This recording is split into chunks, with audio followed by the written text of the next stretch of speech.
Hello,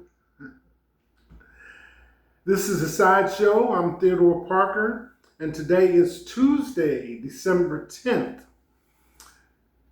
Coming to you from Lexington, Kentucky, USA. Currently, the temperature is 51, feels like 49 here in Lexington, Kentucky. The high today will be 56, cloudy, and highs in the mid 50s and lows in the low 30s. Are we going to have a white Christmas? What do the records show? Here in Lexington, expect Thursday to be the next sunny day. Today, sunrise was at 7:43 a.m. Sunset will be at 5:18 p.m. Wind around 5 miles per hour. AQI is moderate at 53. And pollen none, running good. Speaking of weather-related events, Franklin fire in Malibu explodes overnight, forces evacuations amid highest possible danger fire threat. City officials in Malibu issued mandatory evacuations for residents of Malibu Canyon as a raging blaze began to spread rapidly. By early Tuesday morning, the fire had scorched over 850 acres and was not contained. Again, this is a sideshow. I'm Theodore Parker, coming to you from Lexington, Kentucky. If you're watching, don't forget to like, comment, share, and subscribe. Well, you might be wondering what brings me to your screen today, Tuesday, December 10th, 2024. Well, I wanted to make a couple of corrections from yesterday, or at least get some facts in order, particularly two of them. I mentioned earthquakes in California. There was a 7.0. And it's not a big thing, but since earthquakes occur around the world, it's significant to me, and it was like nagging at me. So here's the information. Damage can occur from earthquakes, even though 8.1 is the highest magnitude recorded at any magnitude. It depends on two factors. When it comes to buildings and property damage, what is the material that was used to construct the buildings? And the other one would be soil composition. So depending on the soil and the building construction, depends on how much damage occurs from whatever earthquake happens. So the one that brought this information forward was the 7.0 earthquake that occurred in California. The next one, I mentioned Elon Musk, Brazil, and X. And I said that X had been banned in Brazil. Well, that's not exactly the correct information. Elon Musk had wanted to put a Starlink satellite over Brazil. Brazil was not in agreement to that. So because of that, Elon Musk suspended X in Brazil. And in Brazil, X is one of the main sources for news. So that's the difference in what I said about in the original broadcast. Elon Musk is involved in several things: SpaceX, Tesla, Starlink, X.com, Neuralink, just to name a few. So that led me to another question. Well, speaking of Starlink and him wanting to put one over the country in Brazil, exactly what do we have floating above us in the skies? Well, I asked the question, and I got the answer. And I'm going to share that with you. And it's under how many satellites? Wait for it to come up here. How many satellites are in space? So I'm not going to do this, all the way through, but nano avionics is the one that published the article. I don't know if how well you can see this screen, but that's like satellites around the Earth or in the space, those little white dots. So anyway, here's the information.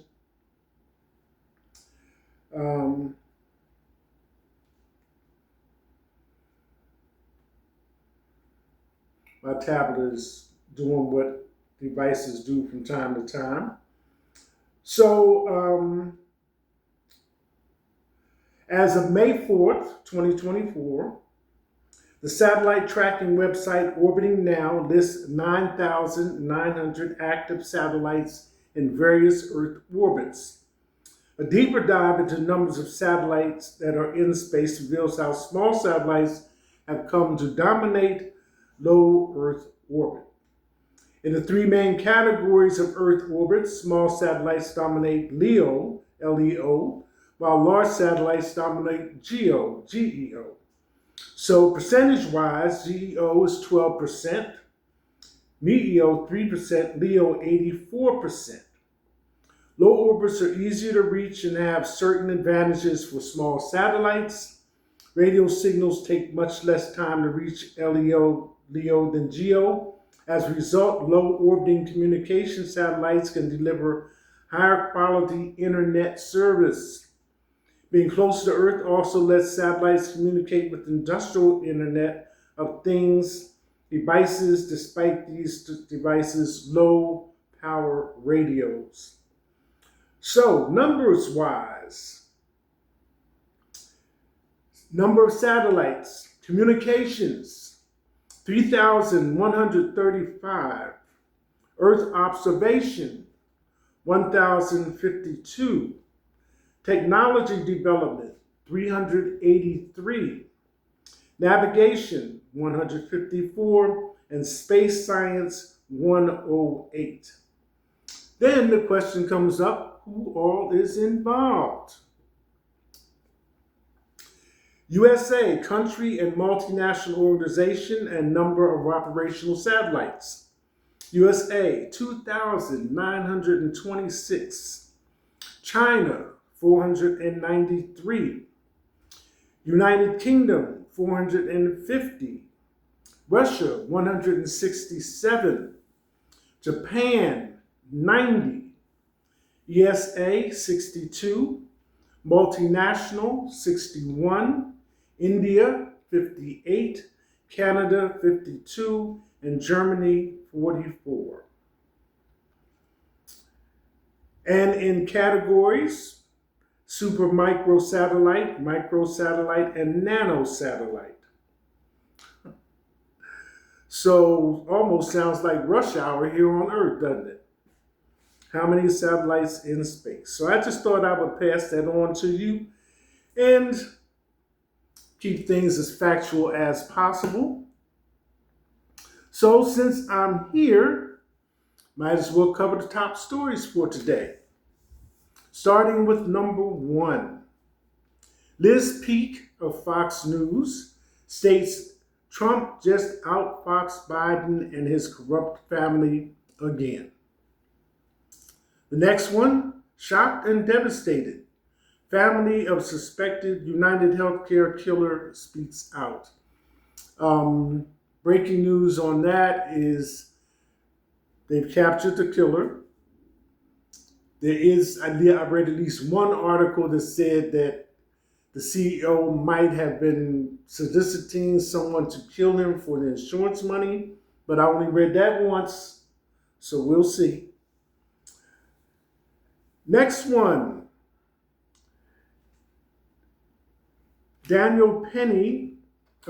Fox News host suggests Jill Biden flirted with Trump because she gravitates towards power.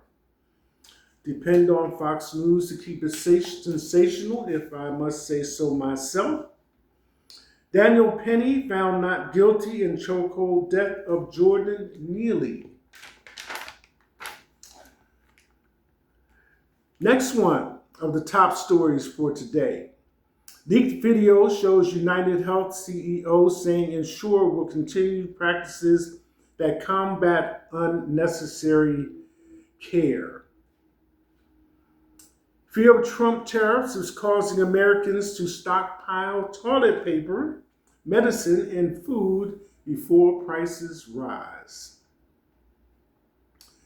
Taylor Swift's Eras Tour was a billion-dollar success that set a new bar for pop stars. Not even she can reach it again. Can Trump actually end birthright citizenship? Which led me to, I don't do what ifs that often, but what if Trump had gone to court, been sentenced, and another GOP candidate was sitting as president? Would we be going through some of this that we're going through now? Or another scenario, would Vice President Kamala Harris have been made president by default? Well, just questions that we didn't get to see. Trump taps San Francisco attorney for assistant attorney general position at DOJ. And the last of the top stories, Blue State Attorney General advises state officials on how to resist draconian Trump deportations. So those are your top stories, my corrections. And it wouldn't really be worth me coming on here if I didn't have something a little bit special to share with you, especially since we have so many things going on, and this is in the dumb criminal category. First of all, let me see if I can show you this picture. Okay, now this is a woman that got apprehended in Australia at the airport on a flight from California. Okay, so let me get into it. So, oh yeah, I forgot about that. Dumbfounded Aussie customs officer pulls gold-plated pistol from U.S. woman's luggage, jail swiftly follows. Whoa there, Mrs. Scaramanga, settle down. Published December 9th in the AM. Airport security is such a pain. You have to be careful you haven't packed anything sharp. Remove your electronics as your bag is x-rayed. Awkwardly walk through a scanner without your belt and possibly without your shoes. And then hope your bag isn't singled out for manual inspection. But hey, at least tight security means nobody can bring a weapon on the plane. Well, perhaps think again if you're flying from Los Angeles.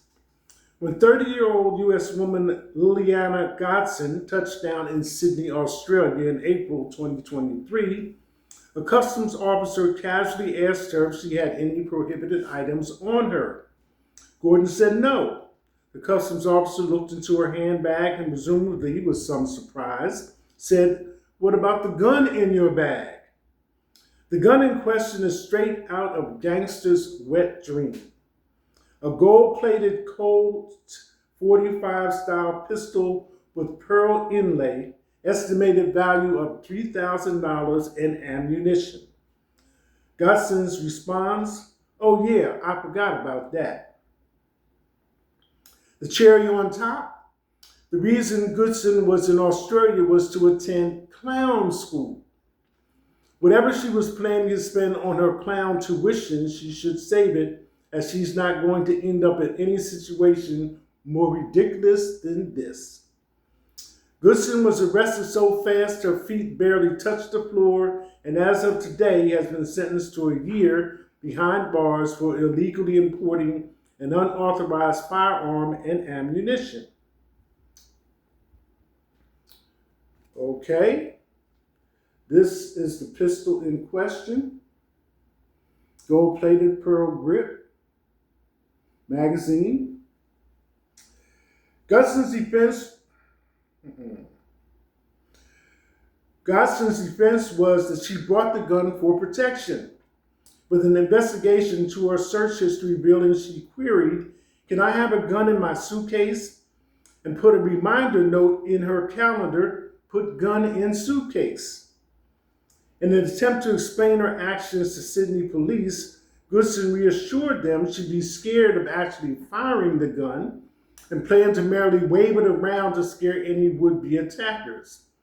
"If that didn't do it, I would probably just pistol whip," she pertly added. During sentencing, it was also noted that Goodson had been using psychedelic drugs, synthetic cannabis, and crystal meth. But that certainly helps bring this particular picture into a sharper focus. In the year Goodson has spent in custody, she's been working on her music. Oh well. With her lawyer explaining she's working on an album and has already produced a dozen songs. She's also been volunteering at an art center. In mitigation, her lawyer, Chris Davis, who I can guarantee is not being paid enough, told the court that creative side is coming back out now. She's capable of rehabilitation, and she wishes for me to convey to the court how sorry she is for what she's done.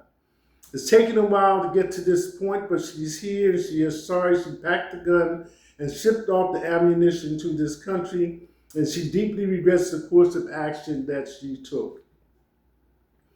At this point, Magistrate Susan Horan queried whether Goodson really was now as drug-free as she claimed, pointing out that she isn't following the procedures terribly well. To be fair, drug-free or not, it doesn't sound like this defendant is the sharpest knife in the drawer when it comes to following court proceedings. On sentencing, Horan underlined that Australia has a strong stance against firearms and agreed with prosecutors that the gold-plated weapon would terrify members of the community. It was also noted that the ammunition Goodson had brought and arranged to be shipped to Australia was the wrong caliber for the gun. In some ways, that's a relief, but also once again underlines this would-be clown school graduate isn't going to be picking up a Nobel Prize anytime soon. This is a sideshow. I'm Theodore Parker. That's it. Hashtag.